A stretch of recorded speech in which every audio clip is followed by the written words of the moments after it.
অন্যরাও যদি 100% সিনসিয়ার হয়, তাহলে ধর্ম পালনের মাধ্যমে যে একটা পরিবেশের তৈরি হয়, ওই পরিবেশটা শান্তির বাণী শোনায়। তো আমরা সকলে মিলে এত কিছু করার শেষ পর্যন্ত কথা কি? শান্তি। এত কিছুর আয়োজন, শান্তি যদি না থাকে এত আয়োজন করে ফায়দা হবে না। তো আমরা সকলে মিলে ভাই বন্ধুর মতো শান্তিময় সমাজ প্রতিষ্ঠা করতে চাই। এতে আত্মার শান্তি, জগতের শান্তি, সমাজের শান্তি, রাষ্ট্রের শান্তি, এটাই হলো সুন্দর ব্যবস্থাপনা। কিন্তু রাষ্ট্রে যখন বিবাদ লাগে, বিবাদ সান্ত্বনার বাইরে গিয়ে যখন রাষ্ট্র বিবাদে জড়িয়ে যায়, তখন নাগরিকরা অসহায় হয়ে যায়। তো আমাদের উচিত, as a Bangladeshi, as a citizen of Bangladesh, we all should try to maintain peace and tranquility. সমাজে শান্তি শৃঙ্খলা বজায় থাকবে, ধর্মবোধ যত গভীর হবে, শান্তি শৃঙ্খলা তত গভীর হবে। ধর্মবোধ যত হালকা হয়, শান্তি শৃঙ্খলা তত অনিশ্চিত হয়ে যায়। তো আমরা সকলে মিলে we will be loving each other's preference and dignity.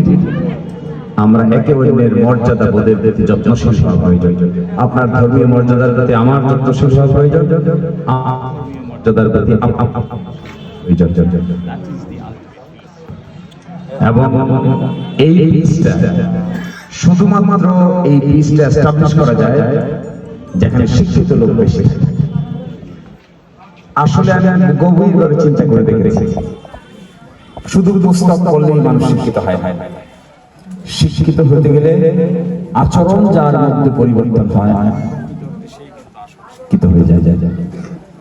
সমাজে বহু লোক আমি দেখেছি অনেক বেশি কিতাবী জ্ঞান আছে, ডিগ্রি আছে, কিন্তু আচরণের পরিবর্তন হয় না। ওরা প্রকৃত অর্থে শিক্ষিত। প্রকৃত শিক্ষা হলো সেখানেই যেখানে আচরণের মধ্যে বড় ধরনের পরিবর্তনের সূচনা হয়। তো আমাদের দায়িত্ব সকলের আচরণের পরিবর্তন করা। আরবিতে যেটাকে বলে, ইংরেজিতে বলে অ্যাটিটিউড, আর বাংলায় বলে আচরণ, আরবিতে বলে মুআমেলা। যখন মানুষের এই লেনদেন, চলাফেরা, আচরণ, কথাবার্তা, উঠা বসা, কৃষ্টি, কালচার, সংস্কৃতি, কথা বলার ভঙ্গি, শেয়ার করার ভঙ্গি, সমালোচনা করার ভঙ্গি, এগুলো যখন সুন্দর হয় না, তখন সমাজে বিশৃঙ্খলার জন্ম হয়। তো আমি আপনাদেরকে আমাকে অনুরোধ করি, আমি যেন কখনো ব্যক্তিগতভাবে দুর্নীতি না করি, ব্যক্তিগতভাবে আমি যেন ধর্ম থেকে সরে না যাই, ব্যক্তিগতভাবে আমি যেন অধর্মের চর্চা না করি। আর ধর্মের সবচেয়ে বড় শিক্ষা হলো আপনি আচরি ধর্ম, পরের শিখাও।